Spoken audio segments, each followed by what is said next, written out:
உலகம் முழுவதும் உள்ள சன்லைஃப் தொலைக்காட்சி நேயர்களே, உங்கள் அனைவருக்கும் வணக்கம். இது நாட்டு மருத்துவம், நலம் தரும் மருத்துவம்.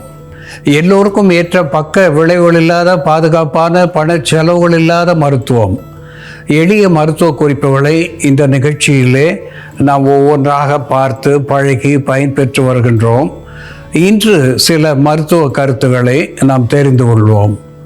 ஜிஞ்சிபர் அஃபிஷினேல் என்று நாம் தாவர பெயராலே சுட்டப்பெறுவது ஜிஞ்சர் என்று ஆங்கிலத்திலேயும் இஞ்சி என்று தமிழிலேயும் சொல்லப்பெறுகின்ற ஒன்று. இந்த இஞ்சியை தோல் நீக்கி சீவி அதனுடைய சாறு 50 ml அளவு எடுத்து அதை வடிகட்டி வாணலியிலே இட்டு நன்றாக காய்ச்சி கொதிக்கின்ற நிலையிலே எடுத்து ஆற வைத்து அதனோடு 50 ml அளவுக்கு தேன் சேர்த்து வைத்து கொண்டு அன்றாடம் அந்தி சந்தி என்று 2 வேளை ஒரு தேக்கரண்டி, குறிப்பாக 8 ml இருந்து 10 ml வரையிலே உணவுக்கு பின்பாக நாம் சாப்பிட்டு வருகின்ற நிலையிலே தொப்பை என்று சொல்லுகின்ற சரிந்த வயிறு, பெருவயிறு, இந்த ஃபேட்டி லிவர் என்று சொல்லுகின்ற கொழுப்பு நிறைந்த கல்லீரல், இவற்றையெல்லாம் போக்கி உடல் எடையை அதிகரிக்காமல் பார்த்து கொள்ளக்கூடிய ஒன்றாக இது விளங்கும் என்பது உண்மை. அன்பான நேயர்களே, குவெர்கஸ் டிங்டோரியா என்று தாவர பெயராலே சுட்டப்பெறுவது கால்வோக் என்று ஆங்கிலத்திலே சொல்லப்பெறுகின்ற ஒன்று மாசிக்காய். இந்த மாசிக்காய் நாட்டு மருந்து கடைகளிலே கிடைக்கக்கூடிய ஒன்று, மிக்க துவர்ப்பு உடைய ஒன்று. இது ஒரு anti bacterial, anti fungal, anti microbial, anti viral, anti inflammatory, analgesic என்கின்ற மருத்துவ குணங்களை பெற்றிருப்பது. இந்த மாசிக்காயை வாங்கி அதனோடு தேங்காய் பால் சேர்த்து இழைத்து ஒரு சுண்டைக்காய் அளவு மாசிக்காய், தேங்காய் பால் சேர்ந்த விழுதை அந்தி சந்தி என்று 2 வேளை நாம் உள்ளுக்கு சாப்பிட்டு வருவதனாலே தொண்டை கட்டு, நீண்ட நாளாக இருக்கின்ற தொண்டை கட்டு, தொண்டை எரிச்சல், தொண்டை புண், வறட்டு இருமல், குத்து இருமல், இந்த ப்ரொடக்டிவ் காஃப் என்று சொல்லுகின்ற சளியுடன் கூடிய இருமல், இவற்றையெல்லாம் போக்கி தொண்டை ரணத்தையும் ஆற்றுகின்ற வல்லமை உடையது இந்த மாசிக்காயும் தேங்காய் பாலும் என்பது உண்மை. சைப்ரஸ் ரோடன்டஸ் என்று தாவர பெயராலே சுட்டப்பெறுவது கோரை கிழங்கு. அதாவது கோரை புல்லை போல இது மேலே வளர்ந்து கீழே கிழங்கை பெற்றிருப்பது. இந்த கிழங்கு ஒரு விதமான மனம் தரக்கூடிய ஒன்று. அரோமா என்கின்ற வகையிலே இந்த கிழங்கை உலர்த்தி பொடித்து வைத்து கொண்டு அதை தலையணைக்கு கீழாக ஒரு முடிச்சு போட்டு வைத்து நாம் படுத்து தூங்குகின்ற நிலையிலே நல்ல உறக்கத்தை, அமைதியான உறக்கத்தை தரக்கூடிய வகையிலே ஒரு அரோமா தெராப்பி என்கின்ற மருத்துவ குணத்தை பெற்றிருக்கிறது. இது ஒரு anti bacterial, anti fungal, anti microbial, anti pyretic என்கின்ற வகையிலே காய்ச்சலை தணிக்கக்கூடிய ஒன்று, வீக்கத்தை வற்றச் செய்யக்கூடிய ஒன்று, தோல் நோய்களை துடைக்கக்கூடிய இந்த பாக்டீரியாஸ் என்று சொல்லக்கூடிய நுண்கிருமிகளை போக்கி தோலுக்கு ஆரோக்கியம் தரக்கூடிய மேற்பூச்சி மருந்தாக விளங்குகிறது.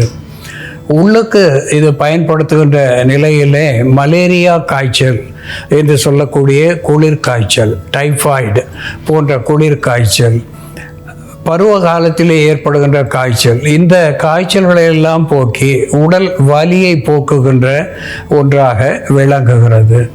பெண்கள் இதை தீநீராக பயன்படுத்துகின்ற பொழுது அல்லது அந்த சூரணத்தை பாலோடு கலந்து உள்ளுக்கு சாப்பிடுவதனாலே இந்த லுக்கேரியா என்று சொல்லக்கூடிய வெள்ளை ஒழுக்கு, அதனாலே ஏற்படக்கூடிய இடுப்பு வலி, அடி வயிற்று வலி, இவற்றையெல்லாம் போக்கக்கூடியதாக விளங்குகிறது. ஒரு கேலக்டோகோக் என்று சொல்லக்கூடிய வகையிலே பிள்ளை பெற்ற தாய்மார்கள் குழந்தைகளுக்கு தாய்ப்பால் பற்றாத நிலையிலே இது ஒரு பால் சுரப்பியாக கேலக்டோகோக் என்கின்ற வகையிலே பாலை அதிகமாக சுரக்கச் செய்து குழந்தைகளுக்கு பலன் தரக்கூடியதாக விளங்குகிறது. இதை மற்ற பொருட்களோடு சேர்த்து சுரணித்து வைத்துக்கொண்டு உடலுக்கு தேய்த்து குளிப்பதனாலே இந்த கற்றாழை நாற்றம் என்று சொல்லக்கூடிய the bad odor, அந்த ஆம்பிட் என்று சொல்லக்கூடிய அக்குட் பகுதியிலே நிறைய பேருக்கு வேர்வையினாலே கற்றாழை நாற்றம் ஏற்படுவது, வெள்ளை சட்டையை கூட மஞ்சளாக மாற்றக்கூடிய அளவிலே அங்கே பாக்டீரியாஸ் உற்பத்தி ஆவது, இவற்றையெல்லாம் போக்கக்கூடிய ஒரு புற மருந்தாக இந்த கோரைக்கிழங்கு விளங்குகிறது.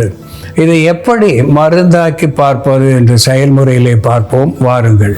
நேயர்களே, நாம இன்னைக்கு கோரைக்கிழங்கோட மருத்துவ குணங்கள் என்ன, கோரைக்கிழங்கை எதற்கெல்லாம் மருந்தா பயன்படுத்தலாம்னு பார்க்கலாம். முதல்ல நம்ம கோரைக்கிழங்கை பயன்படுத்தி காய்ச்சலை தடுக்கக்கூடிய ஒரு மருந்து தயார் பண்ணலாம். இதற்கு தேவையான பொருட்கள்: கோரைக்கிழங்கு, வெட்டிவேர், பற்பாடகம், சுக்கு, பனங்கற்கண்டு. கோரைக்கிழங்கு நல்ல நீர்ப்பாங்கான இடத்துல, மண் நல்லா லூஸா இருக்கிற மாதிரி இடத்துல நேச்சுரலா வளரக்கூடிய ஒரு தாவரம். இந்த கோரைக்கிழங்கு நன்கு வளர்ந்த கோரை புல்லை நம்ம எடுத்தோம்னா கீழே இந்த மாதிரி வேர் பகுதியில கிழங்குகள் இருக்கும். இது மிகச்சிறிய அளவுல இருக்கும், அது வேர் மாதிரி தான் இருக்கும், ஆனா அது கிழங்கு. இந்த கிழங்குகளை நம்ம தனியா எடுத்து ஃப்ரெஷ்ஷா அப்படியே யூஸ் பண்ணலாம். இந்த பக்கத்துல இருக்கக்கூடிய அந்த ரூட்ஸ் எல்லாம் நம்ம கட் பண்ணிட்டு இந்த கிழங்கை மட்டும் எடுத்து மண் இல்லாம நல்லா வாஷ் பண்ணிட்டு மேல் தோலை லேசா சீவிட்டு அதை நசுக்கி நம்ம யூஸ் பண்ணலாம். இந்த கிழங்கை நசுக்கும் பொழுதே நல்ல வாசனை வரும். நாட்டு மருந்து கடையில் நமக்கு கோரைக்கிழங்கு இது போன்று காய வைத்த கோரைக்கிழங்கு கிடைக்கும். கோரைக்கிழங்கு பொடியும் கிடைக்கும். நம்ம கோரைக்கிழங்கு பொடி இப்போ எடுத்துக்கலாம். ஒரு பாத்திரத்தில் தேவையான அளவு நீர் விட்டுக்கலாம். நம்ம உடல்ல பித்தம் அதிகமாகிறதுனால வரக்கூடிய காய்ச்சல், உஷ்ணம் அதிகமாகிறதுனால வரக்கூடிய காய்ச்சல், வெயில்னால வரக்கூடிய காய்ச்சல், நீரிழப்பினால வரக்கூடிய காய்ச்சலுக்கு நம்ம இதை மருந்தா பயன்படுத்தலாம். வெயில் காலத்துல ஏற்படக்கூடிய தொற்றுகளை கட்டுப்படுத்தக்கூடிய மருந்தாகவும் கோரைக்கிழங்கு இருக்கிறதுனால நம்ம வெயில் காலத்துல பரவக்கூடிய நோய்களுக்கு, காய்ச்சலுக்கு இதை மருந்தை யூஸ் பண்ணலாம்.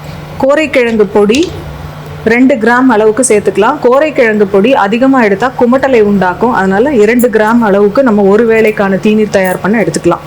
சுக்கு பொடி ஒரு 1/4 தேக்கரண்டி அளவு. கொஞ்சமாக வெட்டிவேர் சேர்த்துக்கலாம்.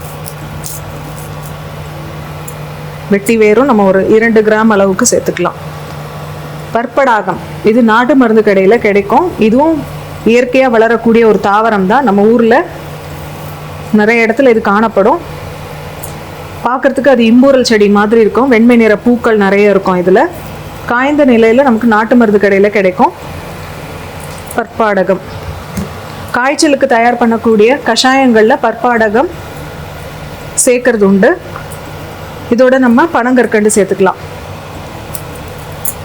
இதெல்லாம் சேர்த்து காய்ச்சிட்டு நம்ம கஷாயமா 60 ml அளவுக்கு காலை மாலைன்னு 2 வேளையும் எடுத்துக்கும் பொழுது காய்ச்சலின் பொழுது ஏற்படக்கூடிய குமட்டல், பித்தம், உடல் வெப்பம் இதெல்லாம் கம்மியாகும். காய்ச்சலும் தனியும்.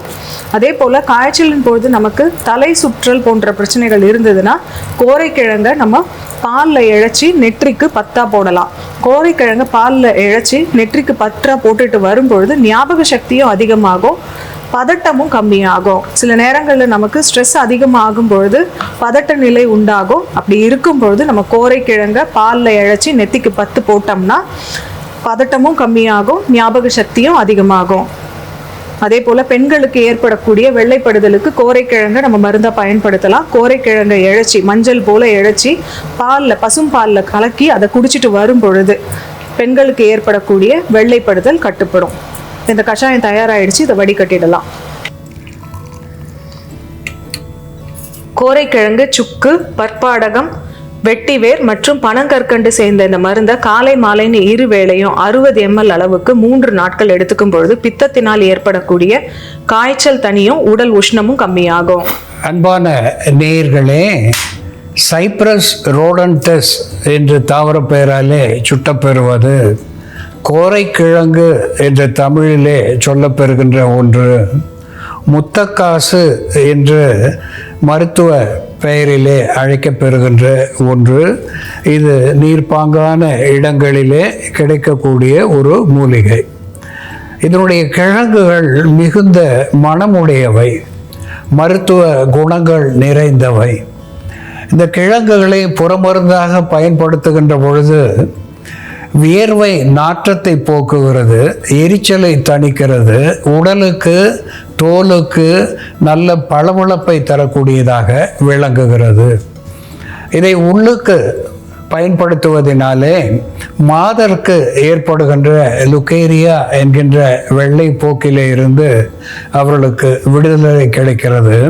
இந்த இர்ரெகுலர் மென்ஸ்ட்ரேஷன் என்று சொல்லக்கூடிய முறையற்ற மாத விலக்கை போக்கக்கூடியதாக அமைகிறது. இதை உள்ளுக்கு சிறிது சாப்பிட்டு விட்டு மேலே நீரிலே குழைத்து மார்பகத்தின் மேலே சிறிது மணித்துளிகள் தடவி வைப்பதனாலே தாய்ப்பால் கொடுக்கின்ற பெண்களுக்கு தாய்ப்பால் சுரப்பது என்பது உண்மை. இது கேலக்டோகோக் என்கின்ற வகையிலே உள்ளுக்கு பயன்படுத்திவிட்டு மேலுக்கும் மார்பகத்தின் மேலே தடவி வைப்பதனாலே தாய்ப்பாலை சுரக்க வைப்பதாக விளங்குகிறது. காய்ச்சலை தணிக்கக்கூடிய ஒன்றாக விளங்குகிறது. இது வியர்வையை தூண்டக்கூடியதாகவும் திகழ்கிறது. வயிற்று பூச்சிகளை வேறிருக்கக்கூடியதாகவும், டிசென்ட்ரி, டயரியா என்று சொல்லக்கூடிய வயிற்று கழிச்சலை போக்கக்கூடிய ஒன்றாகவும், அண்ட் ஹெல்மின்திக் என்கின்ற வகையில் தேவையற்ற வயிற்று கிருமிகளை வெளித்தள்ளக்கூடிய ஒன்றாகவும் திகழ்கிறது. இதனோடு பற்பாடகம் என்று நாட்டு மருந்து கடைகளிலே கிடைக்கக்கூடிய ஒரு மூலிகை. இதுவும் antiviral, antibacterial, anti inflammatory, analgesic என்கின்ற மருத்துவ குணத்தை பெற்று காய்ச்சலை தணிக்கக்கூடியதாக விளங்குகிறது. குருதியை சுத்திகரிக்கக்கூடியதாக திகழ்கிறது. இதனோடு வெட்டிவேர் குளிர்ச்சி தரக்கூடிய ஒன்று. பிளட் பியூரிஃபையர் என்று சொல்லக்கூடிய வகையிலே குருதியை சுத்திகரிக்கக்கூடிய ஒன்று. சிறுநீர் தாரையிலே இருக்கின்ற சிக்கல்களை போக்கக்கூடிய ஒன்றாக இந்த வெட்டிவேர் விளங்குகிறது. இதனோடு சுக்கு ஒரு அற்புதமான தனிப்பட்ட மருந்தாகி எல்லாவித நன்மைகளையும், முத்தோஷ சமணி என்கின்ற வகையிலே எந்த பிரச்சனையும் போக்கக்கூடிய ஒரு பொது மருந்தாக சுக்கு விளங்குகிறது. இந்த சுக்கு, வெட்டிவேர், பற்பாடகம், கோரைக்கிழங்கு, அதனோடு இனிப்புக்காக பனங்கற்கண்டு சேர்த்து இங்கே ஒரு பானமாக நாம் வைத்திருக்கின்றோம்.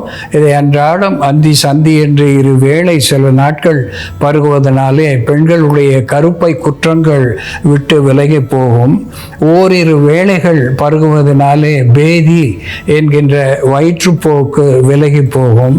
அவ்வப்போது வாரம் 1 முறை இந்த முத்தக்காசு என்று சொல்லக்கூடிய கோரைக்கிழங்கினுடைய சூரணத்தோடு வெட்டிவேர் சூரணம் சேர்த்து உடலுக்கு தேய்ச்சி குளிப்பதனாலே வியர்வை நாற்றம் என்பது விலகி போகும், தோலும் ஆரோக்கியம் பெறும் என்பதையும் இங்கே சுட்டிக்காட்ட விரும்புகின்றேன்.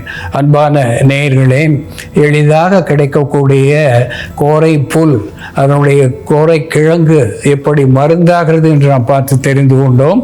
இது போல வேறு ஒரு மருத்துவ குறிப்போடு நாம் மீண்டும் சந்திப்போம். நன்றி, வணக்கம்.